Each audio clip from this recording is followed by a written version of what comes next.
Hi everyone, welcome back to train your brain now. This is Aishwarya Chaturvedi और आज हम cover कर रहे हैं स्टाफिंग चैप्टर को। बिजनेस स्टडी की जो बुक 1 है उसमें ये चैप्टर आता है स्टाफिंग का। ऑलरेडी इसके 2 सेशंस आप यहाँ पे देख सकते हो, सेशन 1 और session 2 I have already made.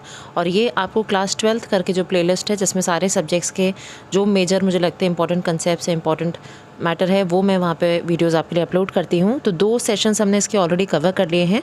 ये 3rd और लास्ट सेशन है। इसमें first will be talking about already discussed topics जो हमने पहले डिस्कस कर चुके हैं, उनको शॉर्ट में एक बार दोबारा से डिस्कस करेंगे। साथ में अभी मैं आपके साथ सिलेबस भी शेयर करूँगी जो इस चैप्टर का इंपॉर्टेंट सिलेबस है। And then will be covering training and development in detail. तो ट्रेनिंग डेवलपमेंट क्या है, उसकी इंपॉर्टेंस क्या होती है, कितने टाइप्स के होते हैं ट्रेनिंग, उनको किस तरह से समझा जाता है, किस तरह से उनके केसेस आते हैं, उन सब पे हम बात करेंगे। So in case you are coming to the session for the first time, make sure कि आप एक बार बाकी जो वीडियोस हैं इस चैनल पे क्लास 11th के, 12th के हैं, पर्सनालिटी के, जीके के, ये सब आपको यहाँ पे मिल जाएंगे, तो आप उन्हें भी चेकआउट कर सकते हैं।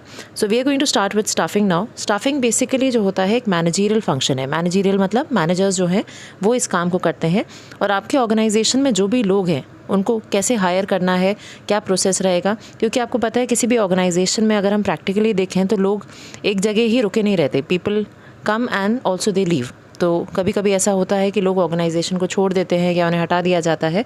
तो ऐसी सिचुएशंस में हमें अपनी वो जो वेकेंट सीट हुई है ऑर्गेनाइजेशन के अंदर उसे वापस से फिल करना होता है। So how do we filling का जो तरीका है दैट इज़ थ्रू स्टाफिंग। तो staffing basically it is the process of filling and keeping filled the job position. तो आपको एक तो ये करना है कि जो भी जॉब पोजीशन है उसे फिल करना है एंड कीपिंग फिल्ड। किसी भी पर्सन को अपने ऑर्गेनाइजेशन में रोक के रखने का सबसे अच्छा तरीका होता है जब आप उसे प्रमोशन देते हो, उसके डेवलपमेंट कराते हो, उसके ट्रेनिंग्स कराते हो, सो दैट ही फील्स कि जो ऑर्गेनाइजेशन है वो इंपॉर्टेंट है और वो उस ऑर्गेनाइजेशन को नहीं छोड़ता है।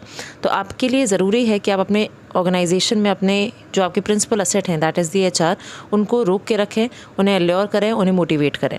तो स्टाफिंग में अभी आप देख सकते हो सिलेबस में सबसे पहले हम एक बार देख लेते हैं दोबारा से। स्टाफिंग में जो कोर्स में आता है that is the concept and importance. Staffing का प्रोसेस है, रिक्रूटमेंट का पूरा प्रोसेस है जिसमें हम सिलेक्शन की बात करेंगे, सिलेक्शन का प्रोसेस, रिक्रूटमेंट प्रोसेस बेसिकली इसमें हमारा मीनिंग और जो प्रोसेस है रिक्रूटमेंट का उसको हम कवर करते हैं। दैट इज़ अगेन स्टाफिंग के अंदर के जो रिक्रूटमेंट के प्रोसेस है उसको हम देखेंगे and discuss the sources of recruitment. 2 तरह के सोर्सेज हैं उन पर बात करेंगे।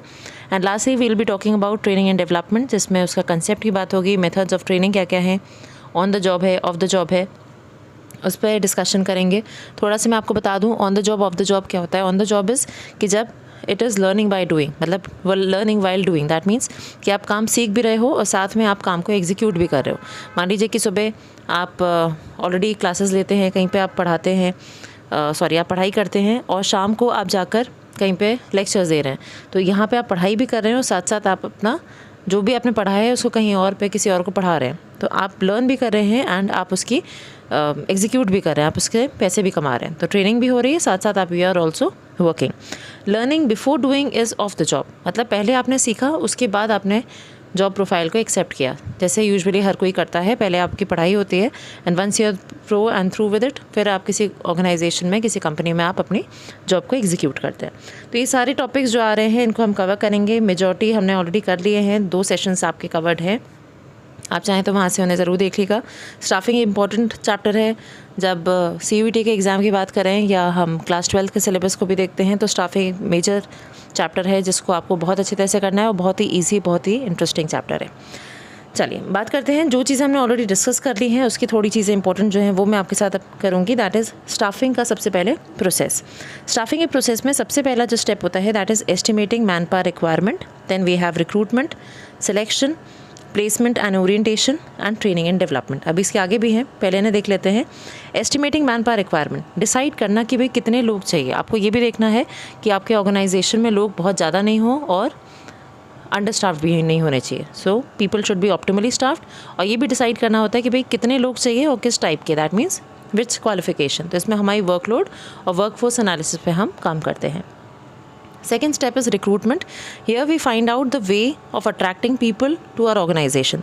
लोगों को स्टिमुलेट करना है, ओके तो इसे हम पॉजिटिव प्रोसेस बोलते हैं बिकॉज इसमें हम लोगों को अट्रैक्ट करते हैं अपने ऑर्गेनाइजेशन की तरफ कि वो हमारे ऑर्गेनाइजेशन में आके वेकेंट सीट्स जो हमारे यहाँ है उसके लिए अप्लाई करें।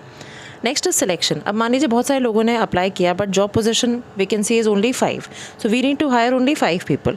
सो आउट ऑफ 30 मान लीजिए 30 लोगों ने अप्लाई किया, so we have to hire 5, so this is now a negative process. Negative का मतलब ये कोई इलविल नहीं है यहाँ पर, we talking about that we have to reduce people.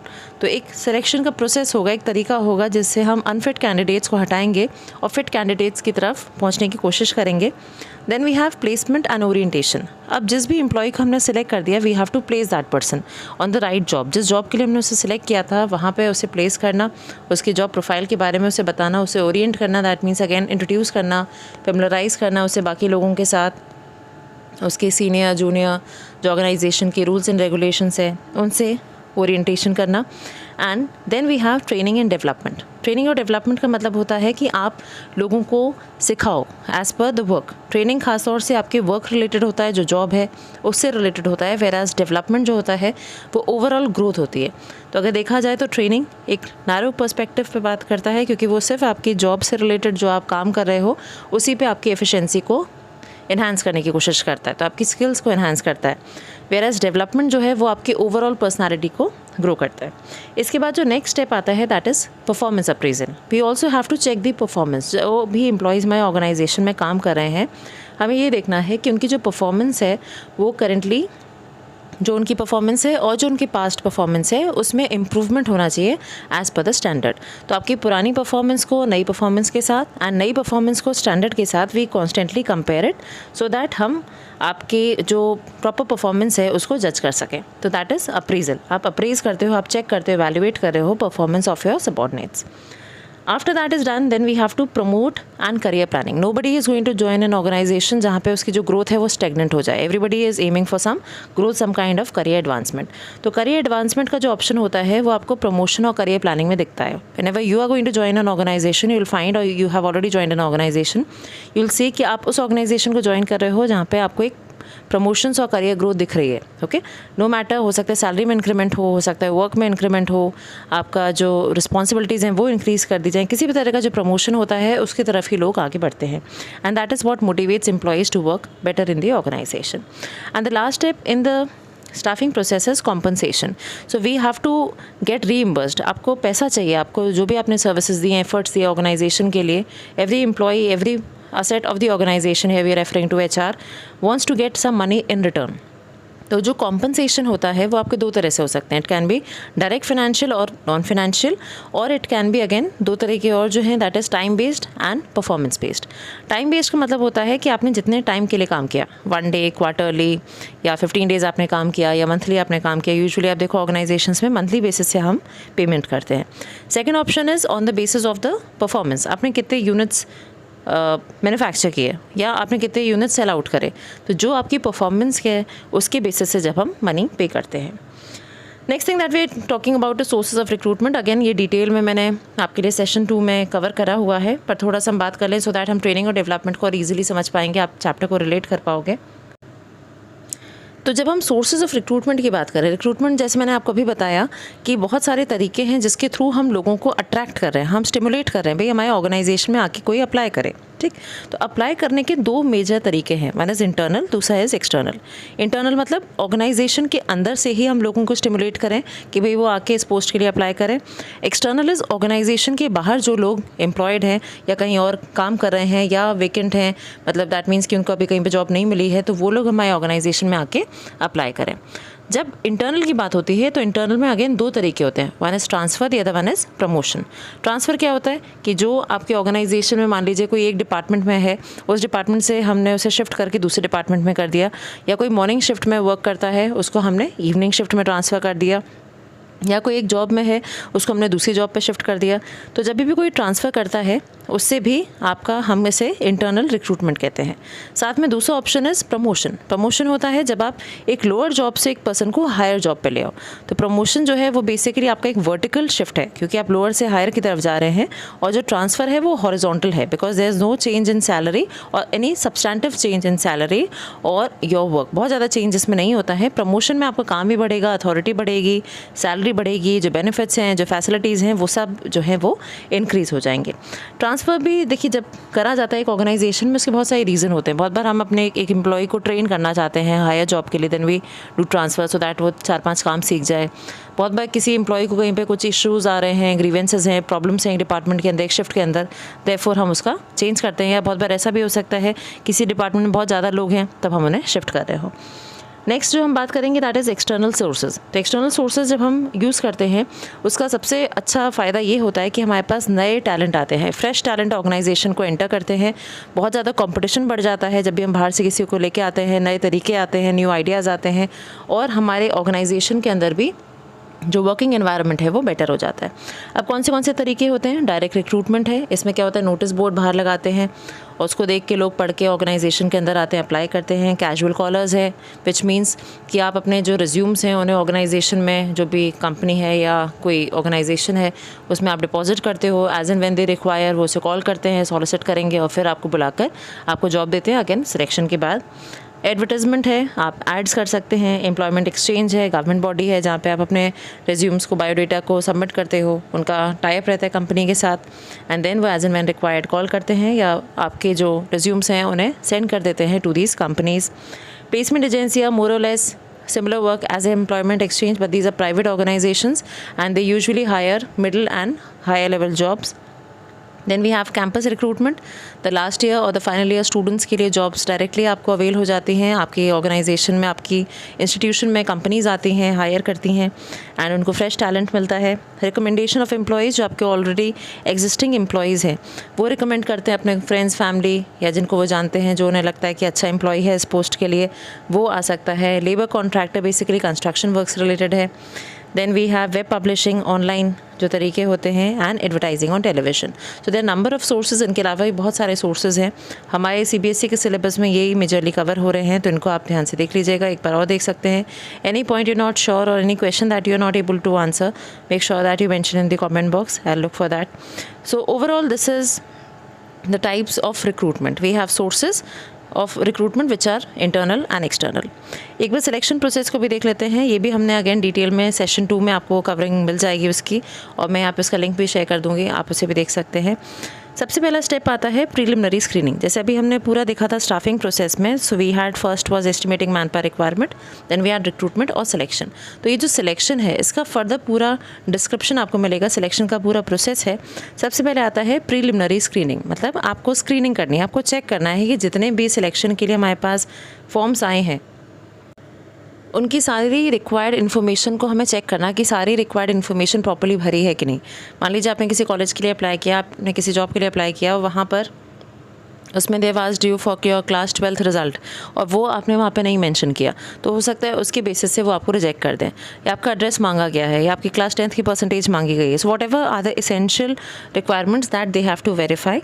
Second is selection test. अब ऑर्गेनाइजेशन टू ऑर्गेनाइजेशन वैरी करता है कौन सा टेस्ट है।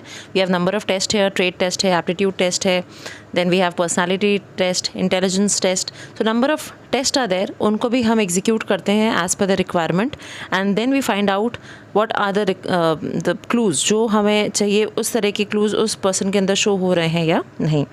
After that we have an employment interview. तो एक इंटरव्यू होता है, जो इंटरव्यूई है, जो एम्प्लॉय बनना चाहता है ऑर्गेनाइजेशन का, और जो हमारा पैनल है उनके बीच में डिस्कशन होता है, इन डेप्थ कॉन्वर्सेशंस होंगे, क्वेश्चंस होंगे, दोनों पार्टीज़ अपने अपने क्वेश्चंस पुट अप कर सकते हैं। Then reference and background check. अब मान लीजिए कोई एम्प्लॉय जो है वो एम्प्लॉयमेंट इंटरव्यू में सेलेक्ट हो गया है, now he will have a reference and background check. आप देखो बहुत से फॉर्म्स में आपसे पूछे जाते हैं 2 लोगों के नाम बताइए जो आपके डायरेक्ट रिलेटिव नहीं होने चाहिए, तो उनसे वो वेरीफाई करते हैं कि आपने जो भी डिटेल्स दी हैं वो सही हैं। Then there is medical examination. Again, this point will depend upon the job.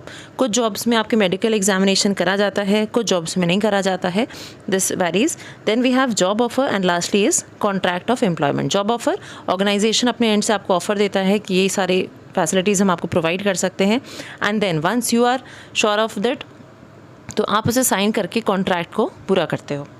अब आ जाते हैं अपना जो आज का टॉपिक है, पूरा मैंने आपको रिवाइज करा दिया है, 15 मिनट्स मैंने आपके धर लिए हैं, and we have covered the majority of the chapter. Now we are moving on to the actual topic जो हमारा आज का है, that is training and development. तो जैसे मैंने आपको पहले भी बताया, training is with respect to the job, आपकी जॉब के जो स्किल्स हैं उनको इन्हांस करने के लिए है, और डेवलपमेंट ओवरऑल चेंज जो ट्रेनिंग से भी आता है और वैसे भी आप एक्सटर्नल एनवायरनमेंट में मूव कर रहे हैं तो उससे जो चेंजेस आते हैं.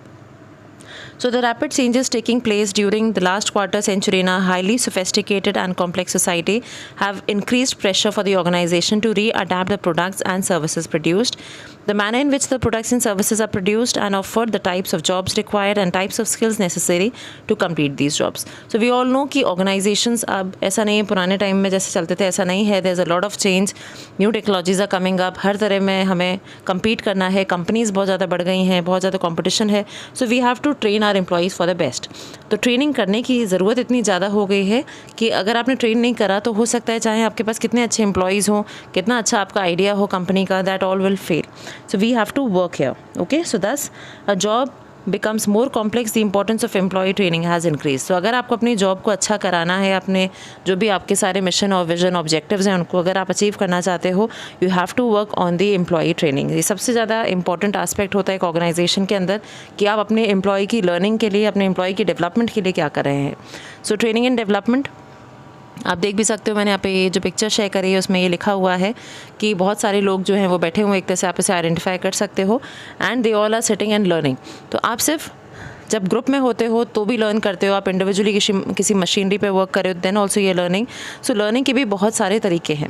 अब बात करते हैं ट्रेनिंग की बेनिफिट क्या है. अगर हम ऑर्गेनाइजेशन आपको ट्रेनिंग देता है तो ऑर्गेनाइजेशन को खुद से क्या बेनिफिट होगा. आप खुद से सोचिए, अगर ऑर्गेनाइजेशन आप पे खर्चा कर रहा है, आपको ट्रेनिंग दे रहा है, that means they want you to work better. वो चाहते हैं कि आप पहले से बेहतर परफॉर्मेंस करें. ओके, और अगर आपने ट्रेनिंग करी हुई है, the first benefit is you will be better than the hit and trial method. आप कोई चीज़ सोचें, ट्राई करें, भाई ऐसा करके ऐसा हो जाएगा, बट अगर आपने उस चीज़ की ऑलरेडी ट्रेनिंग करी हुई है तो वहाँ पे हिट एंड ट्रायल नहीं होगा. You will not be wasting resources. सारी रिसोर्सेज को आप काफ़ी कॉन्फिडेंटली और प्रॉपरली यूसेज कर पाएंगे. The employee productivity both in terms of quantity and quality will increase. और इससे फ़ायदा किसका होगा, ऑर्गेनाइजेशन का, प्रॉफिट बढ़ेंगे. अगर आप कोई भी वेस्टेजेस नहीं करते, आप सही प्रोडक्ट बनाते हैं तो नेचुरली आपके ऑर्गेनाइजेशन का जो प्रोड्यूस है वो बढ़िया होगा, सेल्स इंक्रीज़ होंगी, डिमांड इंक्रीज़ होगी, which in turn will increase the profits of the company. It will equip the future managers. अगर आप ट्रेंड हैं तो आप एक बेटर पोजिशन में हैं हायर जॉब्स के लिए आने के लिए. Then it increases the employee morale and reduces absenteeism. अगर किसी ऑर्गेनाइजेशन की किसी भी काम में अगर आपको ट्रेनिंग्स मिलती हैं, आप जहाँ पे भी गलती कर रहे हैं आपको सिखाया जाता है अच्छी तरह से, तो आप एब्सेंटिज्म जो ऑर्गेनाइजेशन से एब्सेंट होने का या ना आने का, स्ट्राइक करने का, ये सारे जो आपके एजिटेशंस होते हैं वो कम हो जाते हैं. आप अपने वर्क की तरफ लॉयल हो जाते हैं, and your morale, your motivation towards your work also increases. Lastly it helps to obtain effective response to the fast changing world. अगर आपने अपने एम्प्लॉयज़ को ट्रेन नहीं करा तो आपका organisation, no matter how good it is, वो suffer कर जाएगा. तो आपको as per the new environment, as per the changing dynamic complex environment, we also have to match it. तो मैचिंग कैसे करते हैं, जब हम अपने एम्प्लॉयज़ को ट्रेन कर रहे हैं, आप उनका लर्निंग पीरियड इंक्रीज़ करते हो, वो बेटर पोजिशन में होते हैं to tackle the new situations. So benefits to the organization we have done, benefits to the employees now we'll see. क्योंकि जो ट्रेनिंग है वो दोनों को हेल्प करता है, ऑर्गेनाइजेशन को भी और एम्प्लॉयज़ को भी. तो बेनिफिट्स टू द एम्प्लॉय, इसके लिए मैंने कोड आपके लिए बना दिया है, आप देख सकते हो. Britishers came to India, exploited masses leading to poverty. तो यहाँ पे ब्रिटिशर्स जो है वो बी आपको वहाँ से लेना है, बी से यहाँ पे हो गया बेटर करियर, केम से अगेन करियर को हमने डिनोट किया है. So Britishers came to India, exploited masses leading to poverty. आप आगे देखो, इसमें लिखा है अर्न मोर. अर्न मोर हमने लिया ई और M, so that is exploited और मासेस. फिर लीडिंग का हमने ले लिया है, लीडिंग और पॉवर्टी दोनों इसमें थर्ड में कवर हो रहे हैं, लेस और prone. So L N P जो वहाँ पे लीडिंग पॉवर्टी है, यहाँ पर लेस प्रोन एक्सीडेंट से है. और लास्ट वाला जो है that is increasing the satisfaction, उसमें आई लिया है, that is India. Britishers came to India का इंडिया हमने यहाँ पर लिया. तो इस ऐसी स्टेटमेंट आप याद रखोगे तो आपको याद रहेगा, Britishers came to India, exploited masses leading to poverty. So that is better career, increasing the satisfaction employee, morale of employees. Then M और पी, देन सॉरी ई और एम है, that is earn more, leading poverty, that is L N P. तो इस तरह से आपको याद रखना है. अब इनके अंदर का पढ़ लेते हैं, समझ लेते हैं थोड़ा सा कि अगर हमने अपने एम्प्लॉई को मोटिवेशन दिया है, दैट इज़ थ्रू ट्रेनिंग, इससे क्या होगा, बेटर करियर की तरफ वो मूव करेगा, क्योंकि उसको ऑलरेडी स्किल और नॉलेज बढ़ जाती है जॉब से, तो उसके चांसेस बढ़ जाते हैं कि हम उसे प्रमोट करें, क्योंकि अच्छा काम करेगा तो no doubt we will be promoting that employee. Increase performance by the individual helps him to earn more. मान लीजिए कि अगर परफॉर्मेंस बेस्ड हम उसको सैलरी दे रहे हैं, वेजेस दे रहे हैं, then definitely his earnings will also go high. Then we have less prone to accidents. अगर एम्प्लॉय प्रॉपरली काम कर रहा है, ट्रेनिंग उसे मिल चुकी है, सो देयर आर चांसेस कि वो उस काम को अच्छे तरह से करेगा, एफिशिएंटली करेगा, कॉस्ट कमाएगी और मशीन्स को प्रॉपरली यूज़ कर पाएगा। मशीन आर जो है वो वेस्ट नहीं होगा, मशीन के जितने भी रिसोर्सेज हैं, रॉ मटेरियल है, उसको भी हम वेस्ट नहीं करेंगे। And lastly training increases the satisfaction and morale of the employee. अगर आप ट्रेंड हैं तो आपका जो मोरल है वो इंक्रीज़ होगा, आपका जो सेटिस्फैक्शन है, दोनों आपका साइकोलॉजिकल है वो इंक्रीज़ होता है। Now we coming on to the types of training. किस तरह से भी एम्प्लॉयज़ को ट्रेन किया जाए। क्या सिर्फ आपने ऑर्गेनाइजेशन में एम्प्लॉय को एक रूम में बिठा दिया, एक मूवी चला दी जो कि मशीन को कैसे यूज़ करना है उस पे है, तो विल दैट वर्क और देयर अदर मेथड्स टू। तो आप देखो, training is any process by which the aptitude, skill and ability of the employee, that is ASA, that is aptitude, skill and ability of employees to perform specific job. Please remember this is specific job. ऐसे नहीं कोई भी काम, खास तौर से जो specific job organisation में हो रही हैं उनको ही बेटर करने के लिए। It is a process of learning new skills and application of knowledge. कुछ नई चीज़ों को सिखाते भी हैं जो कि अगेन जॉब से रिलेट कर रहा हो, जैसे कि आप उस नॉलेज को यूज़ कर सकें। It attempts to improve their performance on the current job और prepare them for an intended job. ये भी हो सकता है आपको कुछ नया सिखाना चाहती है कंपनी, उसके लिए आपको ट्रेन कर रही है। अब इसी से सिमिलर आता है development. Development refers to the learning opportunities design to help employees grow. Development खास तौर से सिर्फ आपकी जॉब पे वर्क नहीं करता, उनकी कोशिश रहती है कि ऑर्गेनाइजेशन में जो एम्प्लॉयज़ हैं उनकी ग्रोथ होनी चाहिए, उनका मेंटल फिजिकल दोनों ग्रो हो। It covers not only those activities which improve job performance but also those which bring growth of the personality. आप बेटर ह्यूमन बन पा रहे हैं, आप बेटर डिसीजन मेकर बन पा रहे हैं, ओके आप बेटर वर्क तो कर ही पा रहे हैं, वो तो ट्रेनिंग से हो ही रहा है, बट ओवरऑल जो चेंजेस आपके अंदर आ रहे हैं वो डेवलपमेंट से होता है। It helps individuals in the process towards maturity and actualisation of their potential. आपको अपनी एबिलिटी मालूम पड़ती है, तो जब भी किसी पर्सन का डेवलपमेंट होता है आप देखोगे उसका जो पर्सनालिटी है उसमें एनहांसमेंट होगा। बट अगर किसी के स्पेसिफिकली जॉब में इंक्रीमेंट हो रहा है, दैट मीन्स कि उसकी ट्रेनिंग जो है वो उसको हेल्प कर रही है। तो ट्रेनिंग जैसे मैंने आपको बताया था जॉब सेंट्रिक होती है, थोड़ा नैरो कंसेप्ट है एज़ कम्पेयर टू डेवलपमेंट जो कि आपकी ग्रोथ पे वर्क करता है। तो मोस्ट ऑफ द ऑर्गेनाइजेशंस आपको ट्रेनिंग प्रोवाइड करते हैं और बहुत कम ऑर्गेनाइजेशंस डेवलपमेंट पे वर्क करते हैं। एंड डेवलपमेंट यूजुअली आप देखो जो सीनियर पोजीशंस होती हैं उनके लिए हम डेवलपमेंट पे वर्क करते हैं। चलिए ट्रेनिंग और डेवलपमेंट का भी डिफरेंस देख लीजिए। ग्रीन में मैंने डेवलपमेंट मार्क किया है और जो ब्लैक में है that is training. Training is the process of increasing knowledge और स्किल। अभी हमने बात भी करी थी कि इसमें हम एप्टीट्यूड, स्किल और आपकी जो एबिलिटीज़ हैं उनको इन्हांस करते हैं, जबकि जो डेवलपमेंट है वो लर्निंग एंड ग्रोथ है। पढ़ यहाँ पे भी रहे हैं बट यहाँ पे जो आप पढ़ रहे हो that is not just job centric, वो ओवरऑल आपकी पर्सनालिटी को कैसे बेटर करा जाए उस पर काम करती है। Training is enabling the employee to do the job better, सिर्फ जॉब से रिलेटेड है। Development is overall growth, that is the key word here. Training is job oriented whereas your development is your career oriented. आपकी career को कैसे हम better करें। आप देखो बहुत से लोग होते हैं या स्टूडेंट्स होते हैं या एम्प्लॉयज़ भी होते हैं बहुत जगहों पे, वो काम में बहुत अच्छे हैं but they are not good at, they are not smart at people. मतलब वो लोगों से एक्सट्रोवर्ट नहीं है, बातचीत नहीं कर पाते हैं, अपने आप को प्रेजेंट नहीं कर पा रहे हैं। दैट मीन्स कि उन लोगों को हमें डेवलपमेंट पे भी वर्क कराना है। We can't just train them. तो अगर आपने डेवलपमेंट पे उनको वर्क करा है तो वो अपनी नेगोशिएट कर पाएंगे सैलरी, कहीं बाहर जाएंगे किसी और जगह पे अप्लाई करेंगे तो बेटर सैलरी कोट कर सकते हैं। वो अपने आप के अंदर ही उनका कॉन्फिडेंस जो है वो इंक्रीज़ हो जाएगा। तो ट्रेनिंग से भी कॉन्फिडेंस इंक्रीज़ हो रहा है but that is just work related. Development आपकी ओवरऑल ग्रोथ में, आपकी पर्सनैलिटी में, उसमें इंक्रीमेंट लेके आता है। So we have covered staffing, जो एक्चुअल प्रोसेस था उसको हमने कवर किया। We have also covered selection and we have started training and development. इसमें भी हमने दो चीज़ों को कवरेज कर ली। ट्रेनिंग का एक्चुअल मीनिंग क्या है, ट्रेनिंग के बेनिफिट्स देख लिए हैं ऑर्गेनाइजेशन और एम्प्लॉय के लिए, और अभी हमने देख लिया difference between training and development. So in case you have come till now, please make sure that you give a like button to the video. और इसके अलावा आपको बहुत सारे वीडियोज़ मिलेंगे। Any video that you want for class 12, any specific subject जो commerce के हैं उसके लिए आपको लगता है, या जीके से रिलेटेड आपको कुछ टॉपिक लगता है जो कि आप चाहते हैं कि मैं आपके लिए उस पर वीडियो बनाऊं, तो आप ज़रूर से कमेंट बॉक्स में मेंशन करिएगा। आगे हम बात करेंगे अब टाइप्स ऑफ ट्रेनिंग की। तो टाइप्स ऑफ ट्रेनिंग जैसे मैंने आपको अभी शुरू में ही बताया, दो टाइप्स होते हैं। One is the on the job, the other one is off the job. On the job होता है जिसमें कि हम लर्निंग वाइल डूइंग कर रहे हैं। दैट मीन्स कि आप सीख भी रहे हैं और साथ में ही आप एग्जीक्यूट कर रहे हैं। On the job methods refer to the methods that are apply to the workplace while the employee is actually working. काम भी चल रहा है और उसको आप यूसेज भी कर रहे हैं, उसका एप्लीकेशन भी कर रहे हैं। Off the job are used away from the workplace. The former means learning, former मतलब पहला वाला, that is on the job. इसमें क्या हो रहा है, लर्निंग वाइल डूइंग, काम भी सीख रहे हैं और एग्जीक्यूट भी कर रहे हैं उसको।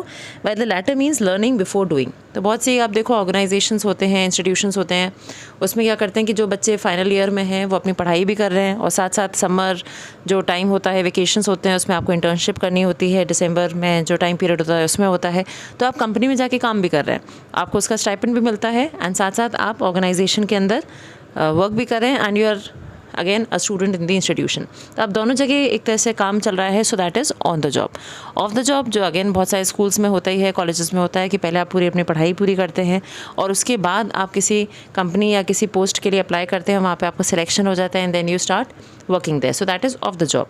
आपने ऑलरेडी पहले अपनी पूरी पढ़ाई कर ली और फिर उस पढ़ाई का जो भी नॉलेज थी उसे यूज़ अप करते हुए आपने अपनी जॉब में उस चीज़ को यूज़ किया and you are able to perform.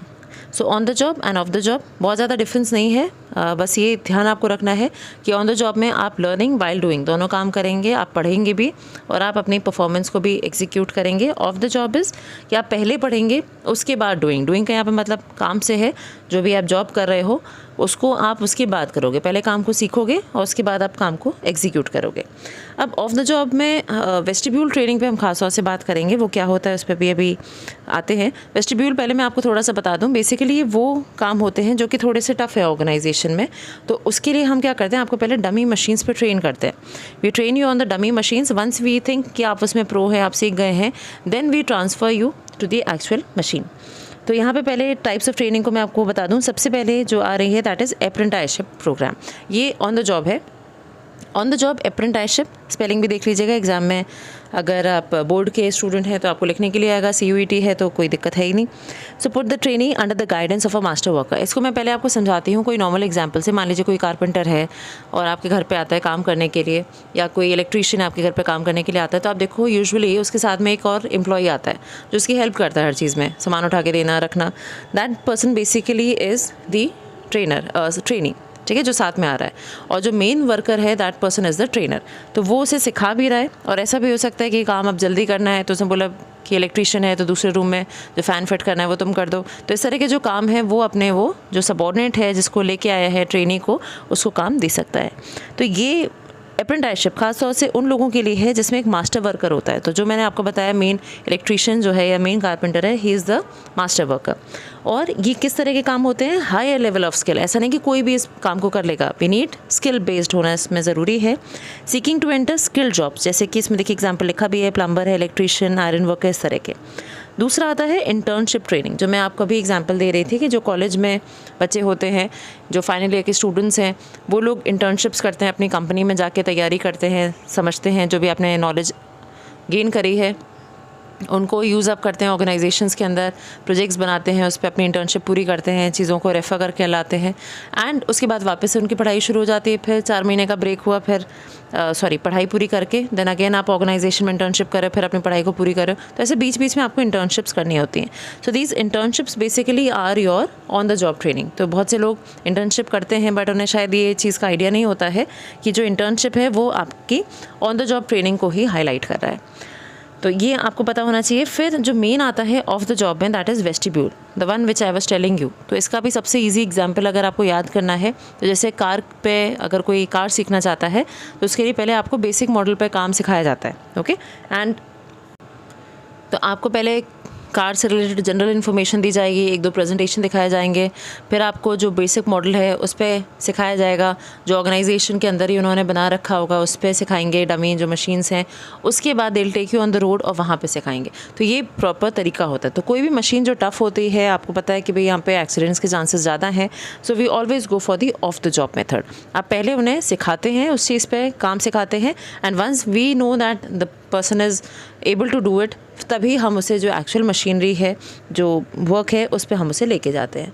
तो वेस्टिब्यूल ट्रेनिंग के अलावा और भी बहुत सारे मेथड्स आते हैं इसमें। जब हम बात करते हैं एक्सटर्नल मेथड की, तो इसमें जब हम बात करते हैं ऑफ द जॉब की। तो इसमें आपको प्रोग्राम्ड इंस्ट्रक्शंस आते हैं, कंप्यूटर मॉडलिंग आती है, क्लासरूम ट्रेनिंग्स होती हैं, लेक्चर्स होते हैं, कोचिंग है, ये सारे आपके ऑफ द जॉब हैं, जिसमें आप पहले काम को सीख रहे हो और उसके बाद आप उस काम को करते हो। कंप्यूटर मॉडलिंग होता है जिसमें आप कंप्यूटर के थ्रू प्रोग्राम्ड इंस्ट्रक्शंस जो हैं उनको सीखते हो, समझते हो। वंस यू थिंक आपको ये काम आ चुका है, फिर आपका जो सीनियर, जो आपका ट्रेनर है, उसको भी लगता है कि आप इस काम को सीख चुके हैं, तब वो आपको उस काम को करने के लिए जो एक्चुअल मशीनरी है वहाँ पे ले जाता है। तो ऑन द जॉब और ऑफ द जॉब में कौन सा अच्छा है, कौन सा नहीं है, ऐसा कुछ भी नहीं है। It depends upon what the work is. जिस तरह का काम होगा उसके हिसाब से हम ट्रेनिंग अलॉट करते हैं। अगर वर्क आपका कम्बरसम है, मुश्किल है, एक्सीडेंटल के चांसेस ज़्यादा हैं, तो हम ऑफ द जॉब ट्रेनिंग आपको देते हैं। अगर काम ऐसा है जो कि आप ऑर्गेनाइजेशन के वर्क को आप सीख भी सकते हो, साथ साथ अपनी पढ़ाई भी कर सकते हो, या काम थोड़ा इजी भी है, then we go for the on the job training. So I hope you were able to understand. Thank you so much for listening to the video. All the best.